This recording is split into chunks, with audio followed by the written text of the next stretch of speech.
Okay. Hi, my name is Katelyn. Dr. Daniels, today we're going to be interviewing you.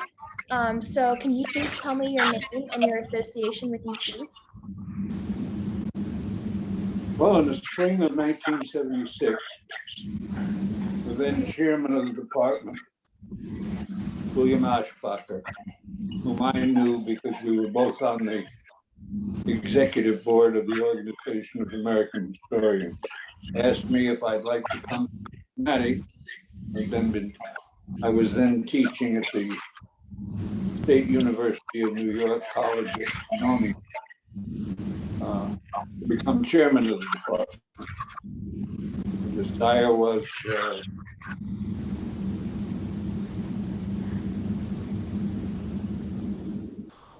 to make the department more efficient, more prestigious and productive. My wife and I came out, were interviewed. Jasmine, can you put your video on mute, please? Pardon? What? You on mute, Jasmine? I can't hear what Dr. So I had to put my phone aside? Oh, put your Zoom on mute. Okay. Sorry, Dr. Daniels. So anyway, I got hired. Showed up in the spring, showed up in the fall, and began a 5-year term as chairman of the department. I continued in the department until my retirement in 2002. But I served one term, 5 years, as department head. Taught in Cincinnati, although I spent a great deal of time on leave teaching in various universities in Europe. What was it like being the department head? Did you ever find it difficult to be in charge of a lot of faculty? No. There were problems. We had some outstanding faculty. Zane Miller was the most influential member of the department, active professionally, an urban historian, very much into Cincinnati life and times. Other very distinguished member was Barbara Ramasak, who was a specialist in India, not Indians, but India. There were some faculty who had not been productive. One change I made, which upset some of the senior people, was I changed the scheme of teaching. All the big survey courses were taught by young people, and most of them major figures in the department taught only small departments, small classes. I made it a general rule that most large classes would be taught by senior historians, so that these were classes that weren't just taken by history majors. As you know, I'm sure that's still true, primarily United States history, Western civilization, Eastern civilization. So I noticed and also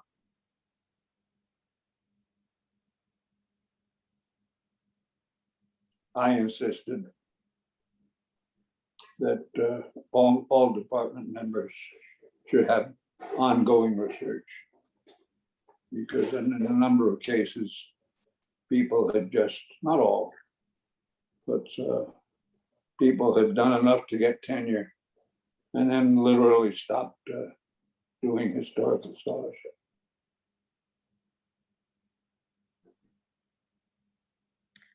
I read an article that you were very involved in your student success.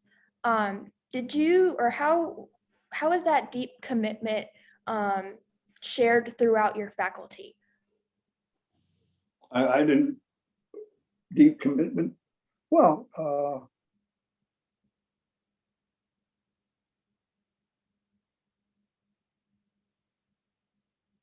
it varied. There were, some people are more committed.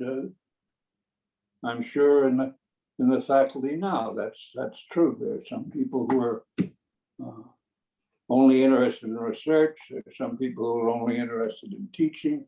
But ideally,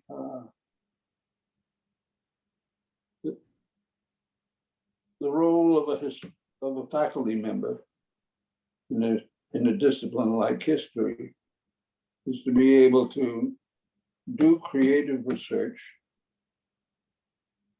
make contribution to the history, and teach history. Teaching and research are important and should set example for students. That's very important.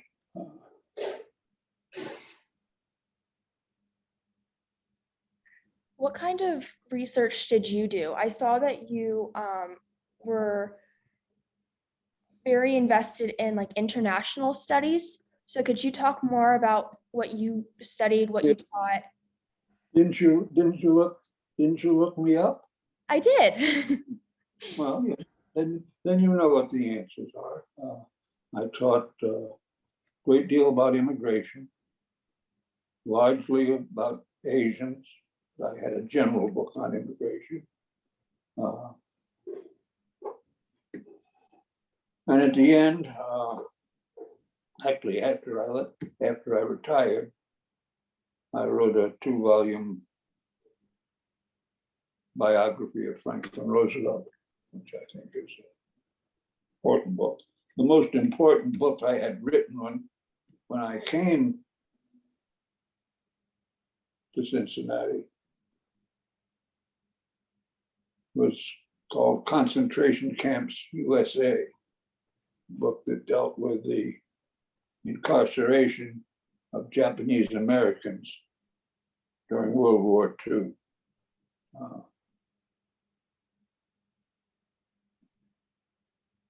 I had the great pleasure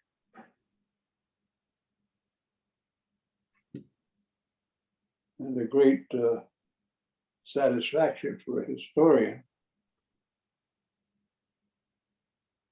that Japanese redress for Japanese Americans, those who had been incarcerated in 10 concentration camps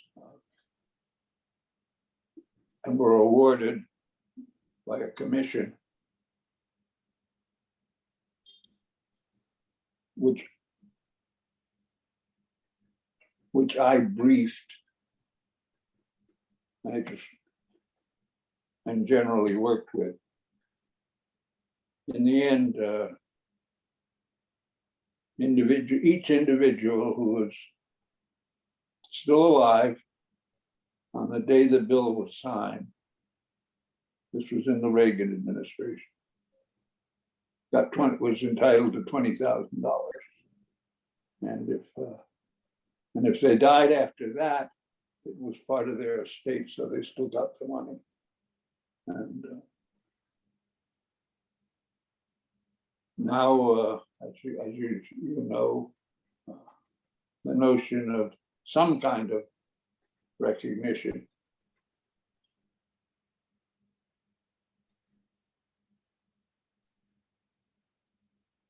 for African Americans and others is now at least being talked about, although nothing can be done. Nothing can be done. Nothing concrete has been done. And it would be a much more complicated thing.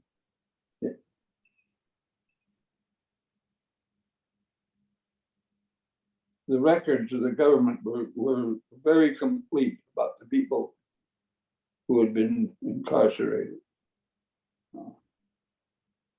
So that there was no real problem in knowing whom to pay. I encouraged the people who ran the program after it had been passed through Congress and signed by the president. I encouraged them to send teams to Japan because some of these citizens had been expelled by the United States and sent to Japan, even though they were native-born citizens. Everyone in the camps who had been in the camps, whether they were United States citizens or not, and at that time, Japanese were in a category of aliens ineligible to citizenship. That had nothing to do with it. If you were 1 day or 1 week or 4 or years, didn't make any difference. Every person got $20,000. And it was a relatively simple thing. A program of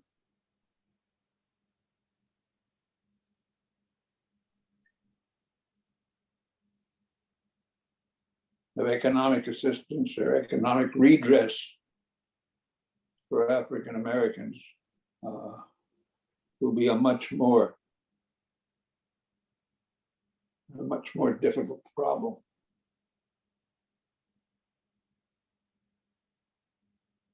How have you seen progress throughout your years at UC with the treatment of minority students, minority faculty? What have you seen progress in your time here?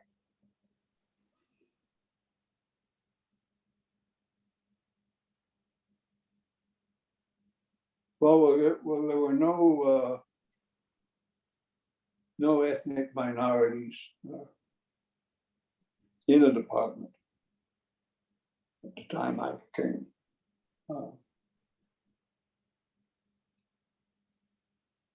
One faculty member had a Japanese American husband, but the department was solidly Caucasian, and I believe always had been. That, of course, did not continue, and I assume is now a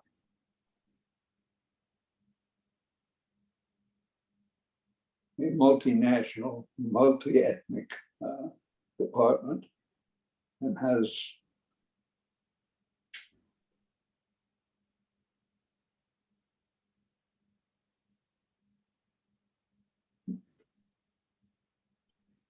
there were African American students in the department. One professor, Herbert Shapiro, who did scholarly research on African Americans, wrote about lynching and this sort of thing, and had a number of African American students, some of whom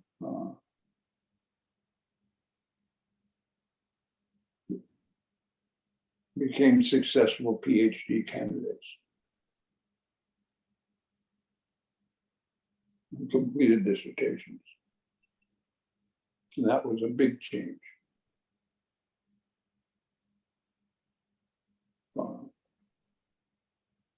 The department had always had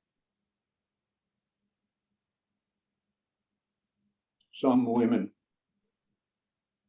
in it, and that had been the case for a long time. I'm not sure when the first woman was hired. I never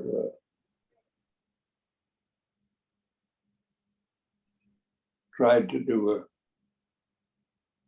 take a survey of the long history of the department. And this is continued, as I'm sure you know. How have you seen the role of women change?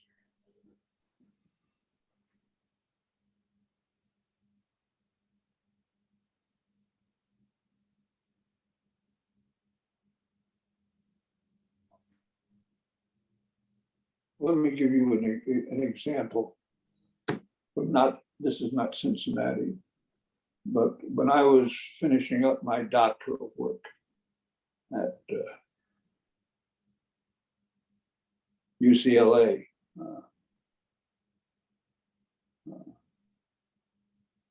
the few women in the department were not well treated.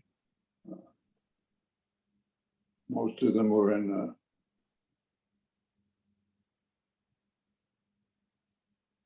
the area of Asian history because an Asian history professor had attracted them.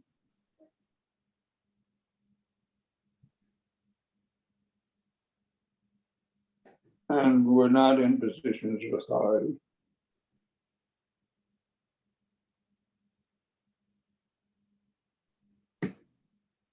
Or regarded as major figures in the department.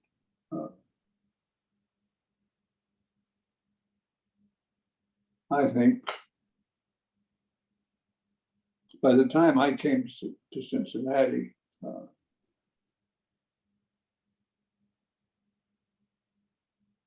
there were several members, several women in the department.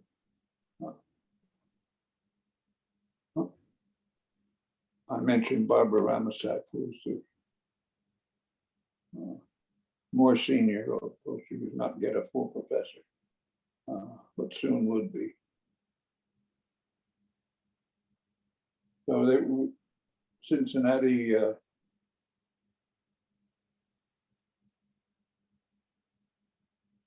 was probably more female in both numbers and influence than most departments at that time. Did you notice if the females were ever minorities, so Asian American, Japanese American, Black American? There were no such faculty in the history department in my time as I know it.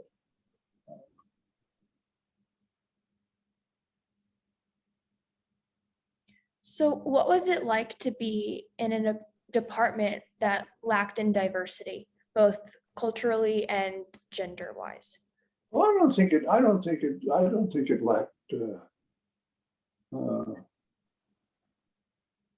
diversity gender-wise. There were several women,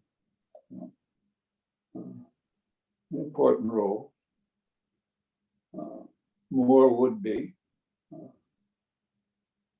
One of the women I hired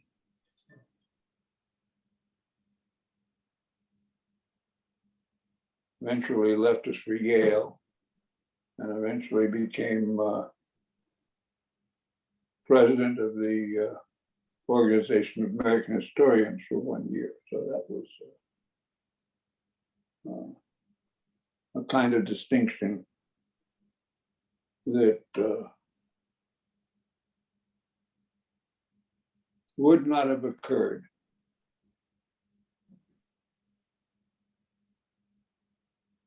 in the profession. It was a strongly male profession, I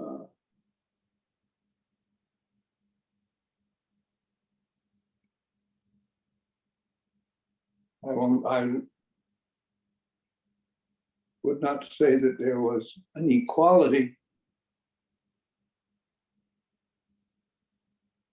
or that there were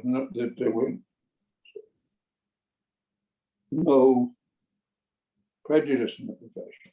That's not true, but it certainly is not what it was when I started, which was in 1960. That's the date of my. That's the date I finished my dissertation.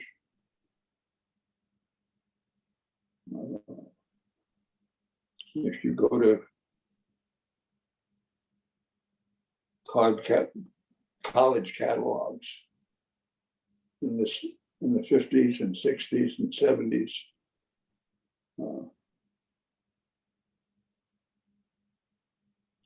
you can see a slow increase in the number of women, and a much slower increase in the addition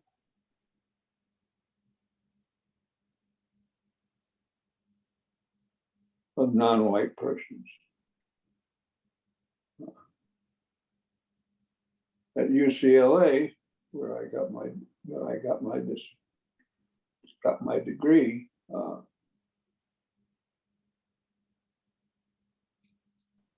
the only non-Caucasian member of the department was a man who taught Chinese history and was Chinese, and in fact was China born.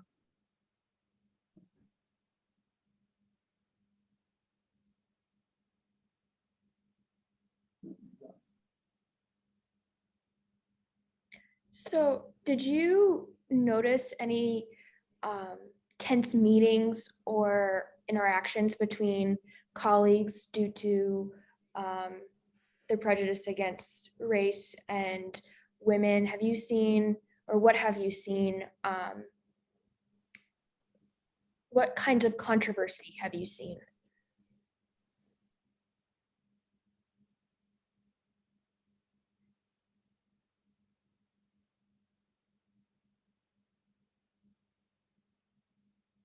That's it.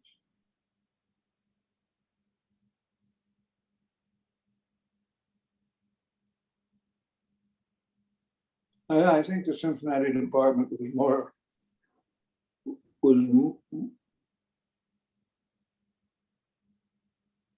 won't want to say more integrated. I will. Was more integrated than most American departments at the time, and certainly that increased in the years since 1976 when I came there. I don't know what the lineup is now. How many non-white faculty are there in the department now?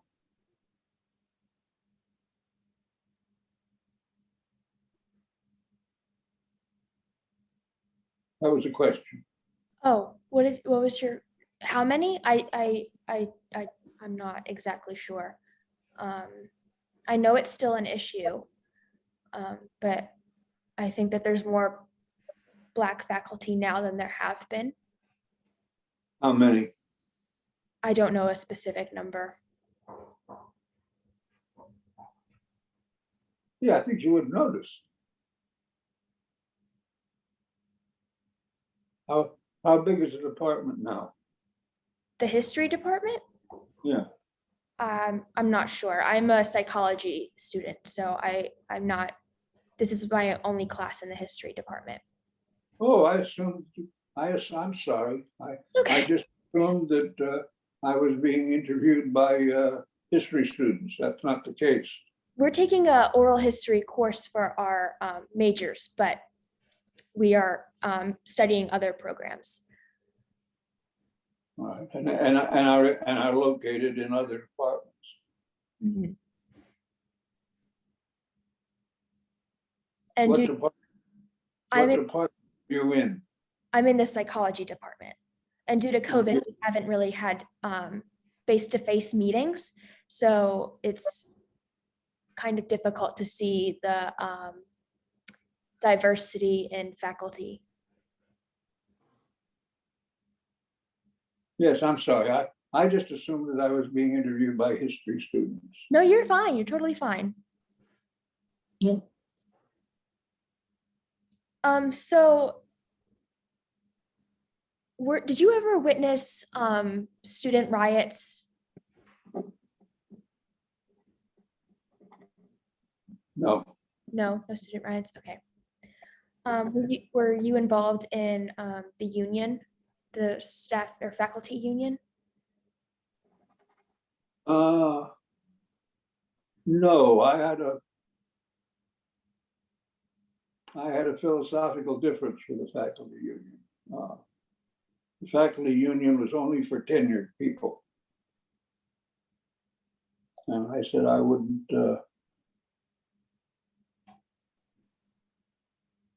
belong to a union that did not include all regular faculty.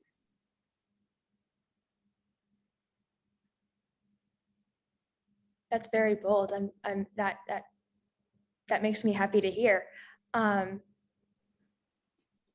Did you know any faculty, or what did you see the union doing in your time? They wanted more money and better working conditions. And most of the things that the union wanted were things I would support, but I was not a member.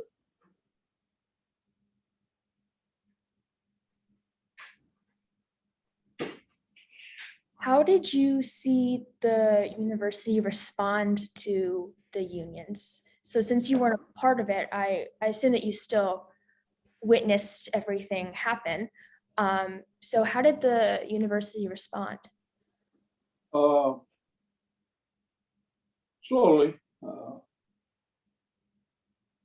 there were strikes, usually very short-lived.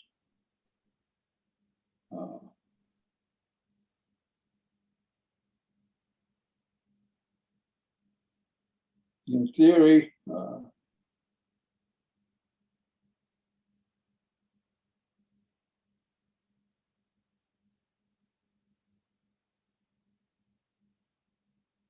after the most serious strike, which only lasted a few days,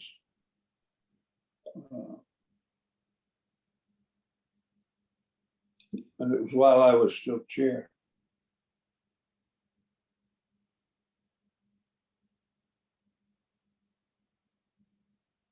And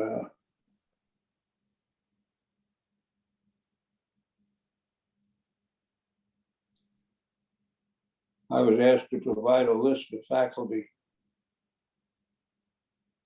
who had not taught their courses, their classes. And I said I couldn't do that because I didn't know who was teaching classes and who wasn't. Many of them came to their offices, did work, used the telephone, etc. And I deliberately did not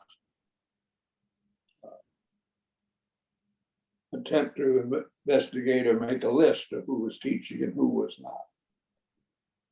There were some of both, and I really knew, but I didn't know. And the result was that there was no immediate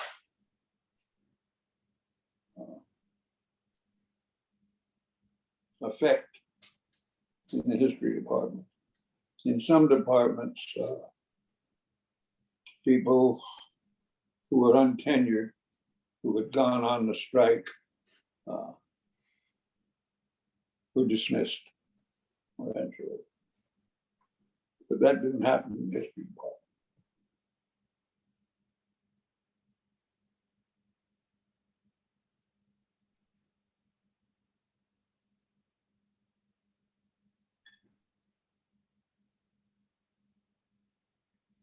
So who was the president during your time at UC? There were several. The most important was Henry Winkler, who was a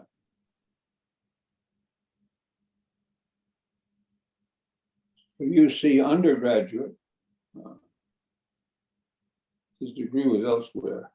He was an English, a historian of England. Came to us from Rutgers, and was a friend of mine. I had known him before he came there. As a matter of fact, when he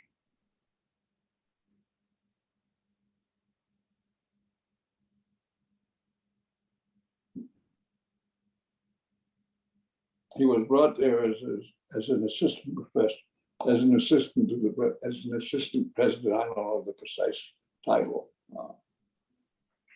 The president knew he was going to leave in a couple of years, although it wasn't public because he was not of retirement age. He just wanted to do something else.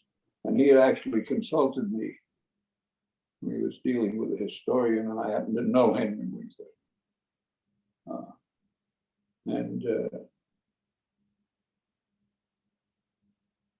I think his was a truly distinguished presidency.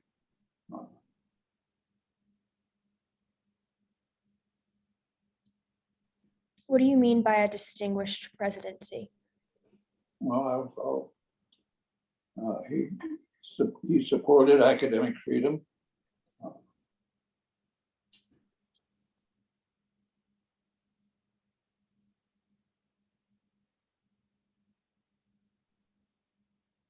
Had a liberal approach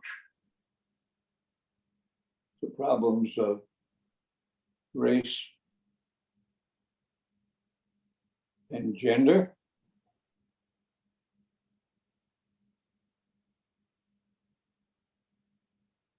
And was a wonderful human being.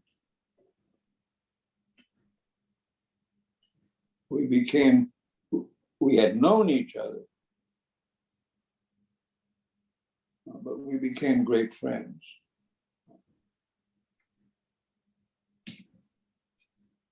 We both participated in a march of historians in support of Dr. King, and marched in a parade in Montgomery, Alabama, that was defended by federal troops and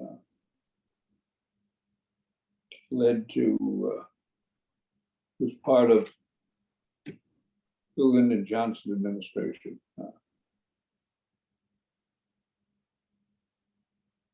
Early in his presidency, Lyndon Johnson ended a speech on race relations with the great theme of the African American movement at that time, "We shall overcome." And that had a tremendous impact.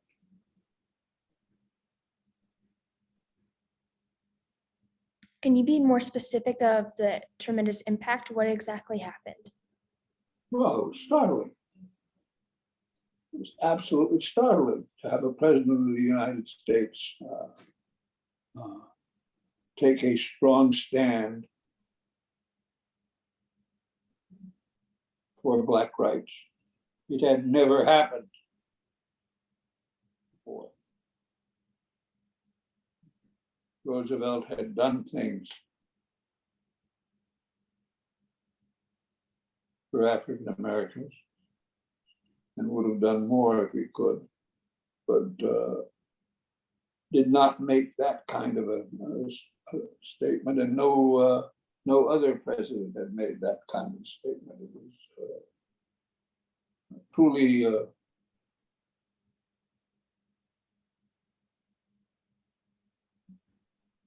epoch-making. Today, you expect a liberal president to make such statements. At least, I don't know if you saw President Biden talking about the 100th anniversary of the Tulsa massacre.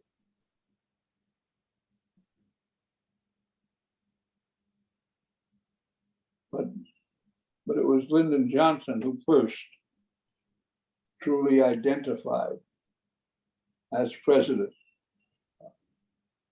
with the African American movement in a way that no previous president had.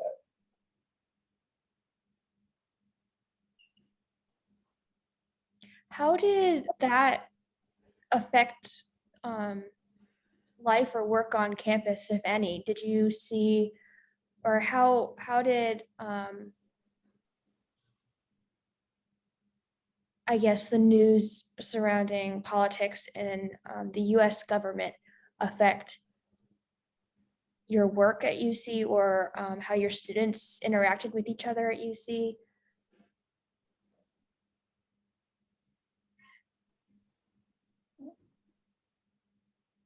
Well, as I'm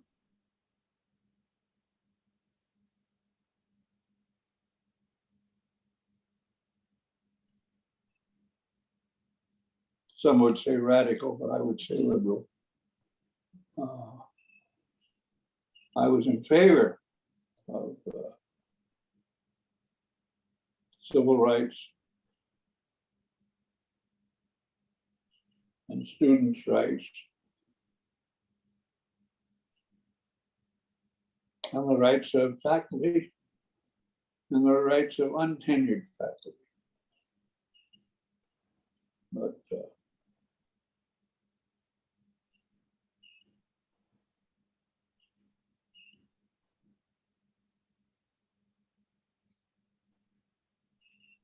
So did you see how, it was a time of very great change.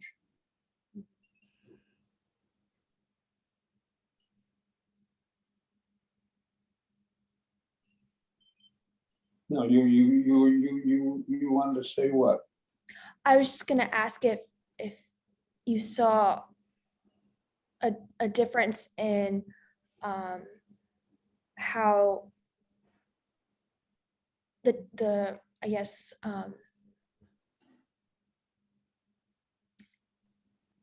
the feel of campus was after the US president started taking more of a stand against racial rights and I think the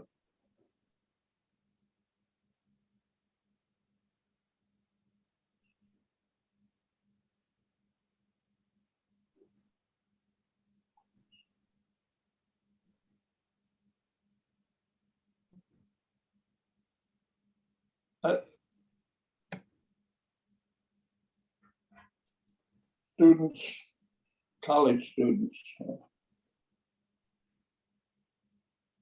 in my lifetime,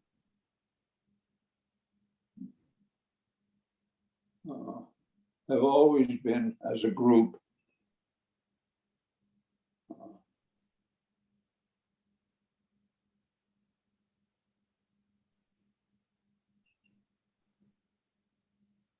more liberal than the country.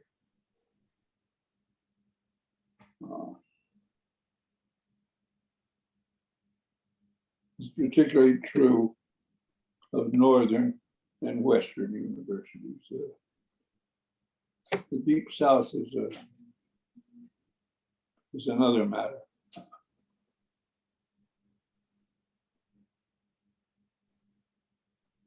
But universities have been more liberal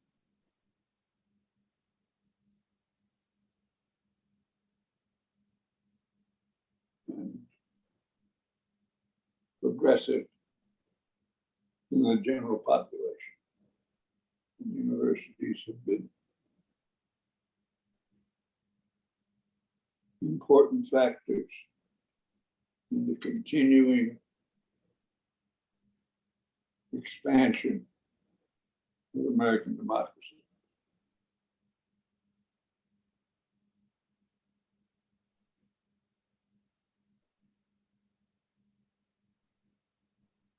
Speaking of expansion, how have you seen the university expand, particularly in the architectural areas? What structures have you seen been removed or replaced, or There was nothing to remove, but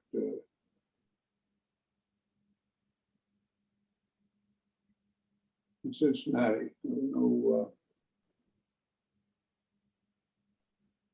Ohio had been a free state.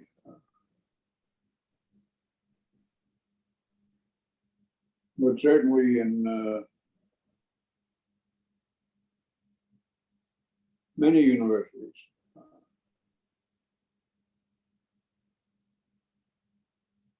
they're now changing the names of things. They're taking down statues, as you know. I don't think there's ever been any issue about that on the Cincinnati campus.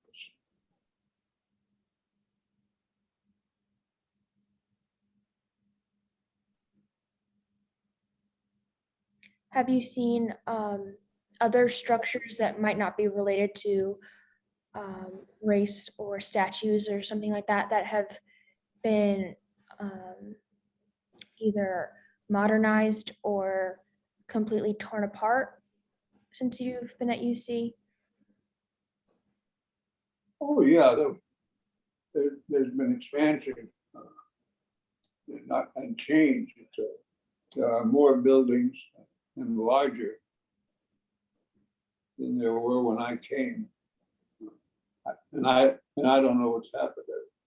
We left Cincinnati in 2005. I have not been back. So I don't know what has happened in those years, but there's been a constant rebuilding.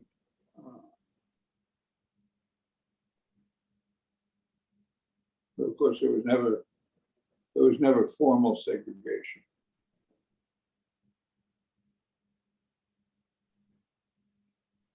Did you have any particular feelings towards expansion on in campus?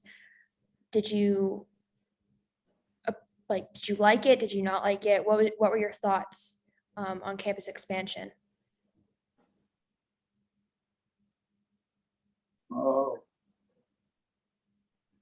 Better facilities.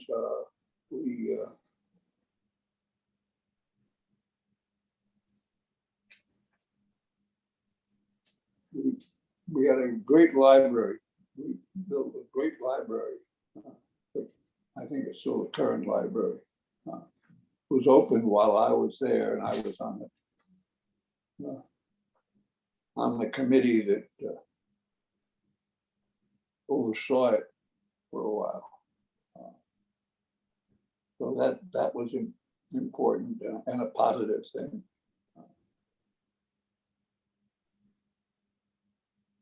If there are any, I don't know any issues that involved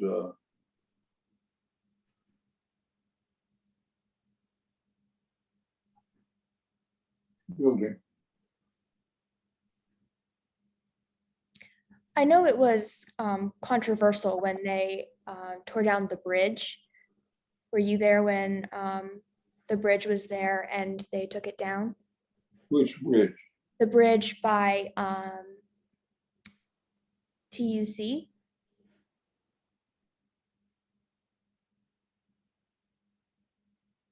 It was the main bridge where students would, I guess, hang out and hold different organization meetings.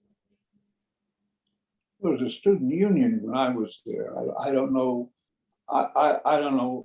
I don't know what what that is. There was certainly no controversy over anything like that when I was there. Okay, yeah.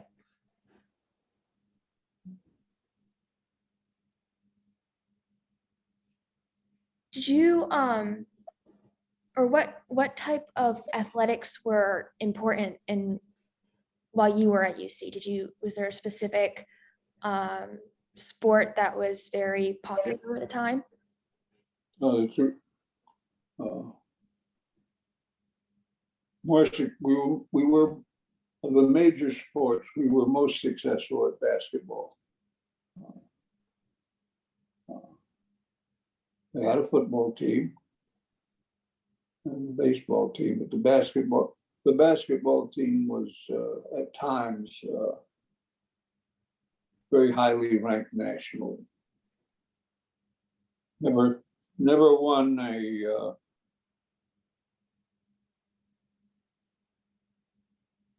national championship, but was good enough to participate, the basketball team, in the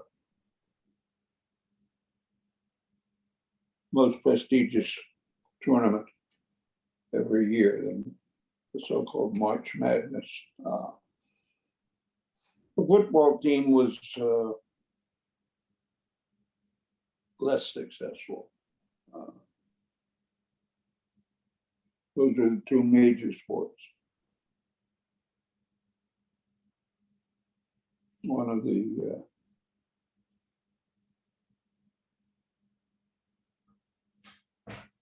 great basketball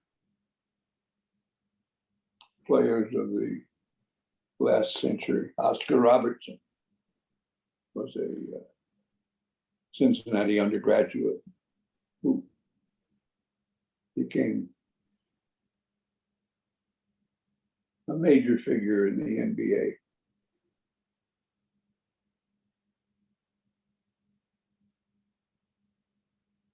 But athletics was never as important in Cincinnati as it was, say, at Ohio State, where people alleged that the football coach had more influence than the college president. That was never true at Cincinnati in my time. I doubt that it has been. It was because it started out as a municipal university.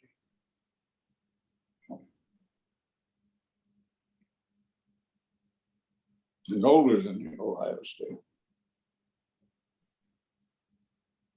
Did you ever notice any or witness any tension between UC and other colleges in Ohio? Well, there were rivalries.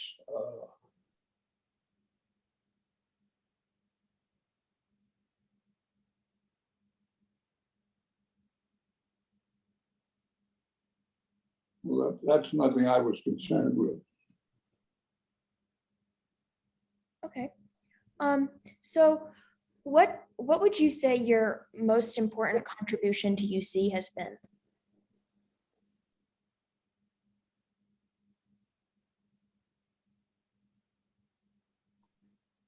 I think I helped the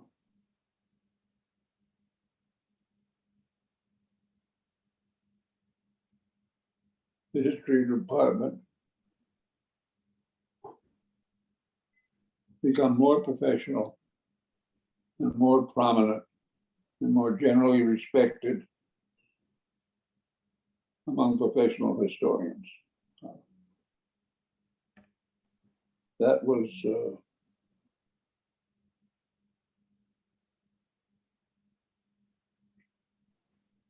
what the university hired me for.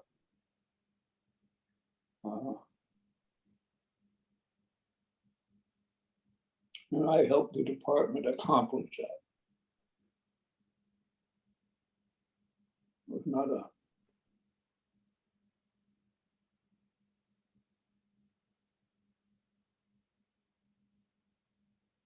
It was not a one-man job.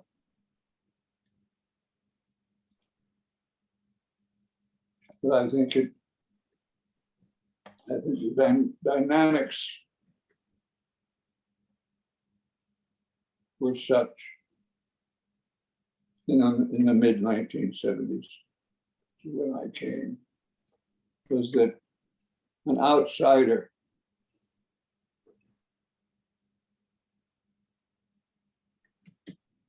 was needed if major changes were to be effected relatively quickly. And that did occur.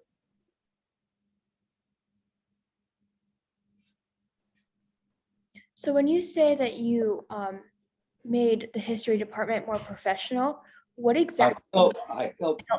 helped make it more professional? My apologies. You helped make it more professional. What things did you do that made it more professional? What wasn't professional to begin with? Well,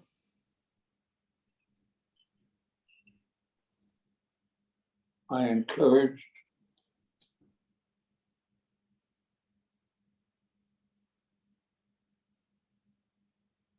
individual professors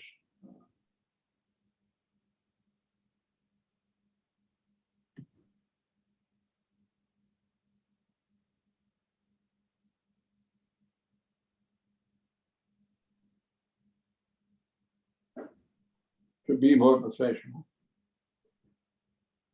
I gave them a pretty good example. I published, I participated in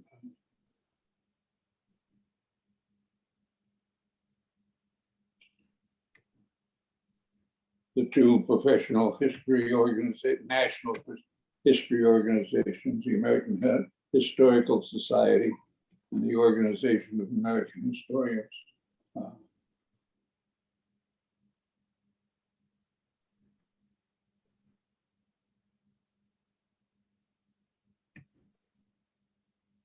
Made suggestions.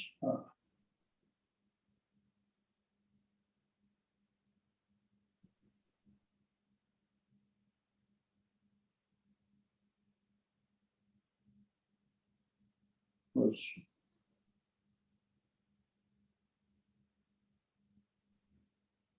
able to help the university acquire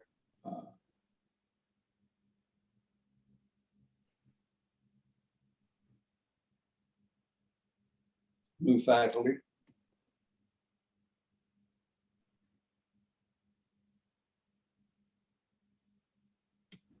And attract better students.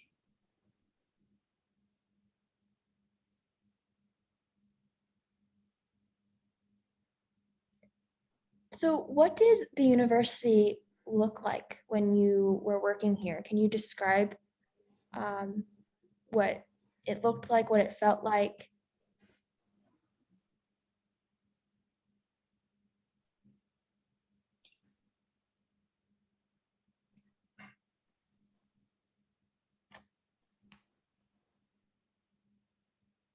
Well, it was a university of some tradition.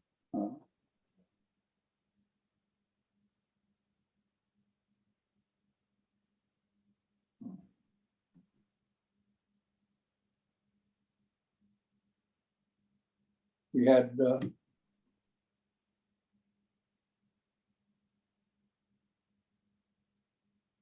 a high degree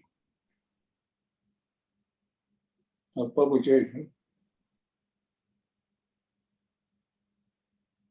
The people who published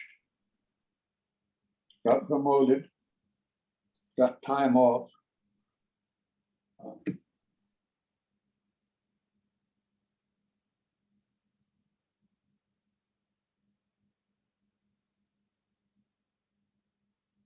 People who did not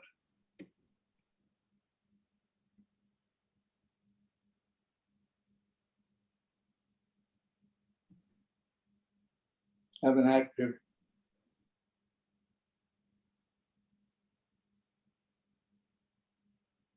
scholarly production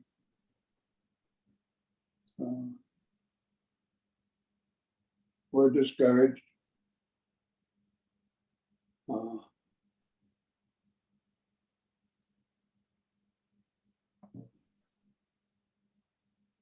Did not get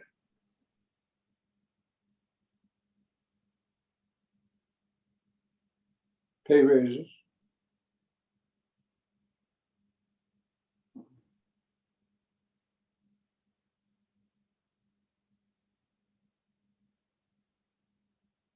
But the department itself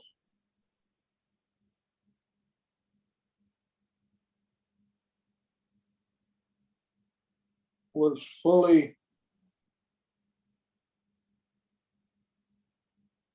as a department, there were always some exceptions, was fully cognizant of what it took to become a better department. And a good department head is both a boss and a cheerleader.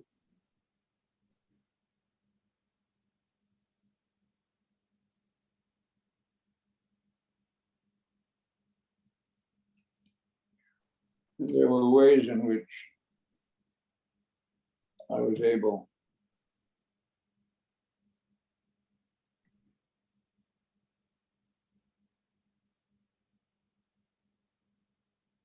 to help create an atmosphere in which scholarship by both faculty and students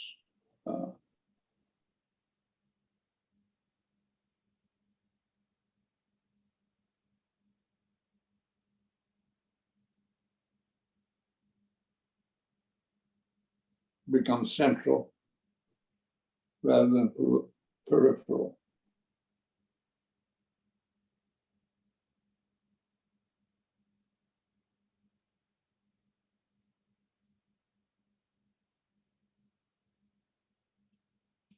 What specific buildings did you see when you were on campus here?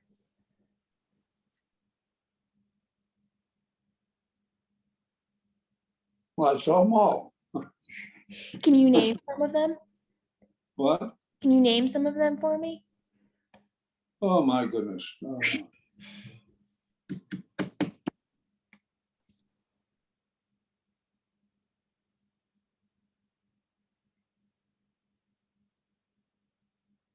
Ridiculous.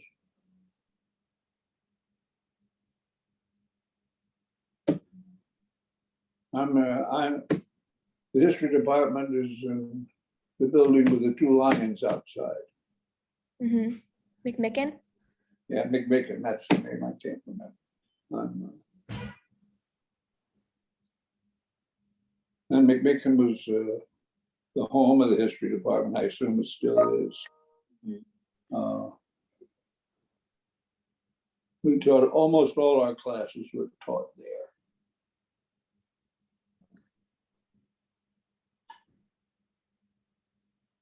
The most important new building that I already mentioned was the library, which opened shortly after I arrived. It was a great improvement. Which library was that? Was that Langzam Library? Yeah, the Langston Library. Okay. He was a previous president. I did not know Langston. I knew his son. We actually interviewed Walter E. Langzam the other week.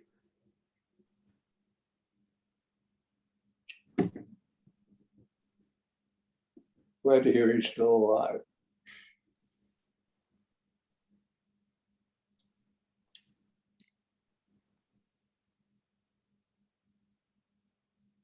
So is there anything that I didn't ask you specifically that you would like to talk about?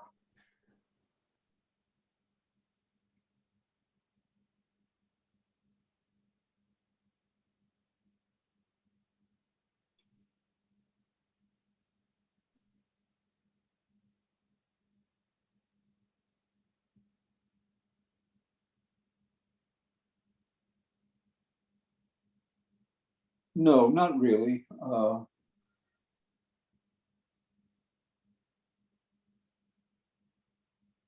I could talk about individuals in the department. I don't think that.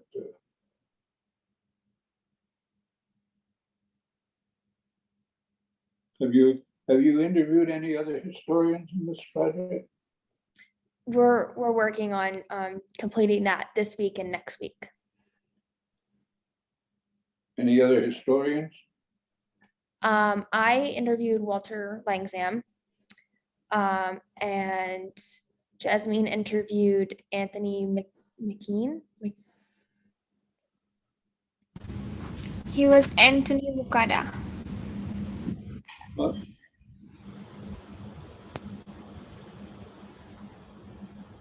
I didn't get that last. Oh, it's Anthony Mukada. He's a biologist, he's not an historian.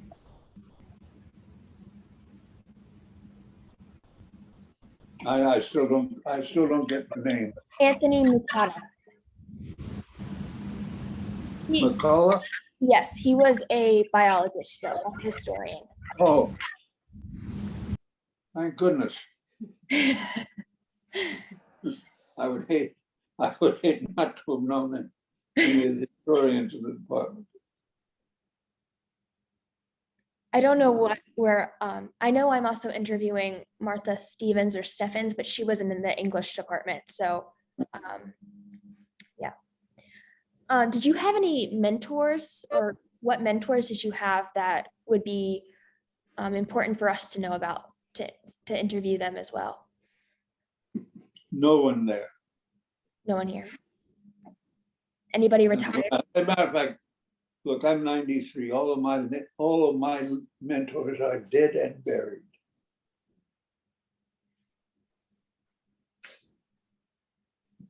I've learned a lot from younger people. Don't misunderstand me, but I had several mentors.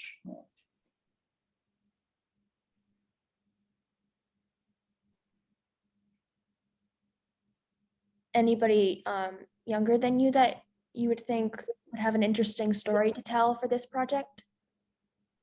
Oh, I think several.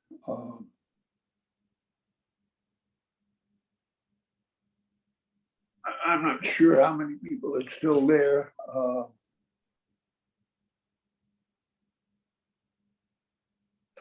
Barbara Ramasak is still around. She's an important person. She's one of the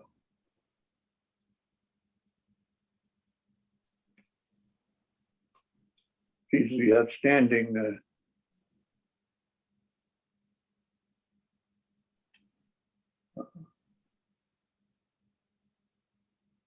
woman in the department. I mean, she's certainly not there, not still teaching.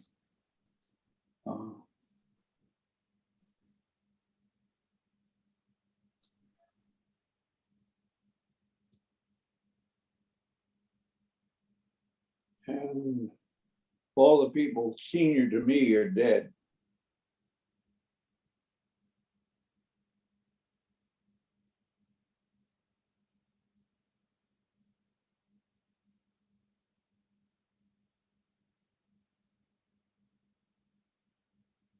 Okay, well, thank you so much, Dr. Daniels, for your time. I really appreciate you taking the time out of your day to talk to us. Thank you. I enjoyed it. I'm glad you enjoyed it and were able to share part of your story. So thank you so much. You're welcome.